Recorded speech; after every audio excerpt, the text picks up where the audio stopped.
গ্রামের বাড়িতে নিয়ে যাওয়ার জন্য এই টুকটাক কিছু জিনিসপত্র কিনে নিয়ে আসলাম। এখানে 4টা মিলে একটা কন্টেনার সেট।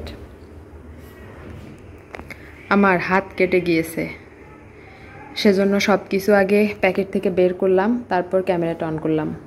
তো যাই হোক, বাড়িতে অনেক কন্টেনারের সংকট, সেজন্য একটা কন্টেনারের সেট নিয়ে নিলাম। অনেক কিছু রাখার জন্য কাজে লাগে। আর এগুলো হচ্ছে মশলার কৌটা, ছোট ছোট মশলার কৌটা। ছোটোখাটো অনেক কিছু রান্নাঘরে রাখার জন্য সব সময় কাজে লাগে। কিছু কটন বাড নিয়ে আসলাম, কারণ গ্রামে এসব সচরাচর পাওয়া যায় না। আমাদের প্রত্যন্ত গ্রাম অঞ্চলে বাড়ি, তো চাইলেই হাতের কাছে সব কিছু পাওয়া যায় না। আর কিছু মেহেদি নিয়ে এসেছি।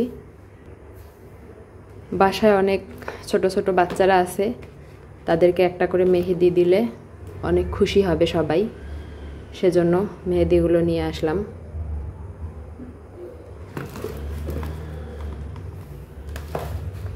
এগুলো মশলার কৌটা, এগুলো একটু বড় সাইজের আর এগুলো ছোট সাইজের।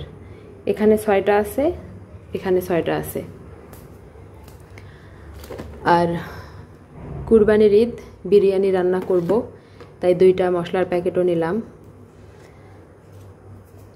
নারিকেল তেল আমার শাশুড়ির জন্য, শ্যাম্পু, কন্ডিশনার আর হচ্ছে ডিটারজেন্ট, 2 কেজি ডিটারজেন্ট। এই কাপড় চোপড় তো সব কিছু অনেক আগেই কিনে ফেলেছি, আপনাদের সঙ্গে ভিডিওতে শেয়ারও করা হয়েছে। আর কিছু মেলামাইনের প্লেট নিব, আজকে হলো না, কালকে নিয়ে আসব। আমি প্রতিবারই গ্রামে যাওয়ার সময় আমার শাশুড়ির জন্য কিছু না কিছু নিয়ে যাই, উনি অনেক খুশি হয়। রান্নাঘরের জিনিস হোক বা যে কোনো ছোটোখাটো জিনিসেই উনি অনেক খুশি হয়। আর আমার সাধ্যের মধ্যেই আমি অল্প করে হলেও ওনার জন্য কিছু নেওয়ার চেষ্টা করি। এবার তো কী কী নিলাম আপনাদের সঙ্গে শেয়ার করলাম। বাসায় যাওয়ার জন্য আমরা গোছগাছ শুরু করে দিয়েছি। আমার শাশুড়ির জন্য এখানে মেলামাইনের 6টা প্লেট নিয়ে আসলাম, বাসায় অল টাইম খাওয়ার জন্য। এর আগেও নিয়েছি, কিন্তু ওগুলো একটু পুরাতন হয়ে গিয়েছে, তাই নতুন করে আবার নিয়ে আসলাম।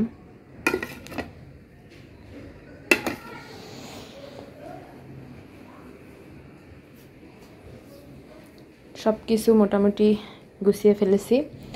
আর এই বক্সের মধ্যে আছে একটা প্লাস্টিকের হাই কমোড, আমার দাদু শাশুড়ির জন্য নিয়েছি, উনি যাতে রুমের ভিতরে ব্যবহার করতে পারে, তাই অসুস্থ মানুষ তো সেজন্য। আমার ননদের জন্য এই বয়ামগুলোতে করে কিছু আচার নিয়ে নিলাম, অল্প করেই নিয়েছি, কারণ ওরাও বাড়িতে আচার বানিয়েছে। বাসায় তো গাছের আম, আর এখানে আমি কেনা আমের আচার বানিয়েছি অল্প করেই, তাই অল্প করে নিলাম ওদের জন্য। আচারের সঙ্গে কিছু আমসত্ত্ব নিলাম। আমি আমসত্ত্বগুলোকে এভাবে রোল করে রেখেছি, কাঁচা আমের আমসত্ত্ব।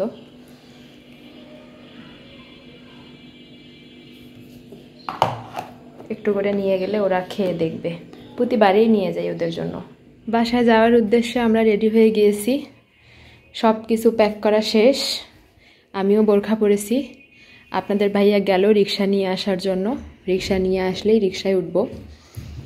এবার অনেক কিছু কিনেছি, তাই ব্যাগ অনেকগুলো হয়েছে। আর এই বক্সটাতে একটা প্লাস্টিকের কমোড আছে, আরএফএলের হাই কমোড।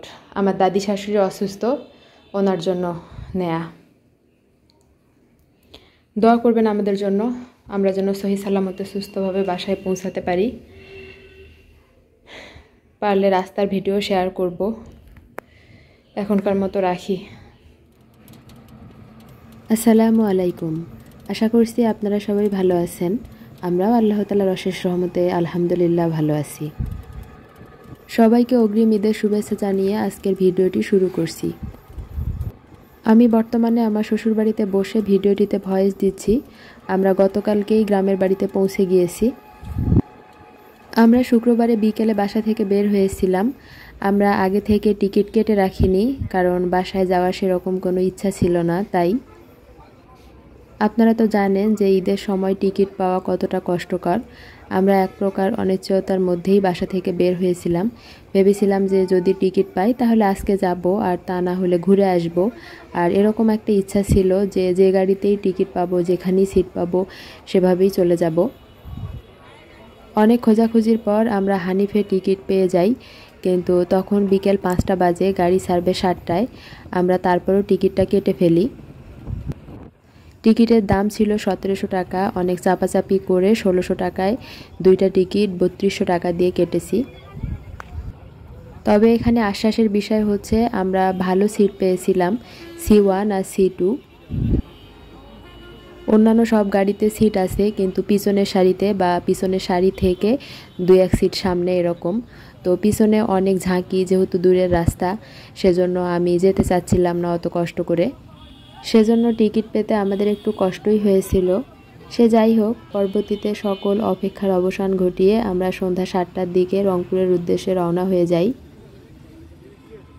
চন্দ্রা পর্যন্ত মোটামুটি ভালোই যানজট ছিল, প্রায় 3-4 ঘন্টার মতো জ্যামে বসেছিলাম। তারপর রাত 12টার দিকে আমরা সেতু পার হয়ে যাই। যমুনা সেতু পার হওয়ার পর আমাদের তেমন কোনো আর যানজটে পড়তে হয়নি, আলহামদুলিল্লাহ। প্রচণ্ড গরম ছিল, খুব বেশি আল্লাহকে ডাকতেছিলাম যে জ্যামে যেন না পড়ি, কারণ আমার 24 ঘন্টা গাড়িতে থাকার অভিজ্ঞতা আছে। একবার কুরবানির ঈদে আমি 24 ঘন্টার মতো বাসে ছিলাম।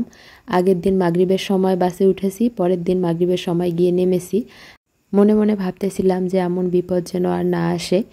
তারপর আমরা ফুড ভিলেজে রাতের খাবারটা সেরে নেই, কারণ বাসা থেকে 4টায় বের হয়েছিলাম, রাতে কোনো খাবার খাওয়া হয়নি। এখন মোটামুটি 12:30-1টার কাছাকাছি। ফুড ভিলেজে রাতের খাবার খাওয়ার পর আমরা গাড়িতে উঠে ঘুমিয়ে গিয়েছিলাম। তারপর বাসায় এসে পৌঁছেছি ফজরের আজানের সময়। বাসায় এসে আবারও ঘুমিয়েছি। তারপর 10টার দিকে ঘুম থেকে উঠে আমরা সকালের খাওয়া দাওয়া করে নিলাম। এখন সবাইকে ঈদের গিফটগুলো দিয়ে দিচ্ছি। অফ ক্যামেরায় সবাইকেই সব কিছু দেয়া হয়েছে। এখন দাদিকে কমরটা দেওয়া হবে। কার জন্য কি কি কিনেছি সব কিছুই আগে আপনাদের সঙ্গে শেয়ার করেছি। আর বাসার মানুষজন অত বেশি ক্যামেরা ফ্রেন্ডলি নয়, তাই আর ভিডিও করিনি। এখন শুধু কমরটা আপনাদেরকে একটু দেখিয়ে দিচ্ছি, যেহেতু এটা আপনাদেরকে দেখানো হয়নি। তাই আপনাদেরকে অগ্রিম ঈদের শুভেচ্ছা জানিয়ে আজকের ভিডিওটি এখানেই শেষ করছি। ঈদ মোবারক। আল্লাহ হাফিজ। আসসালামু আলাইকুম।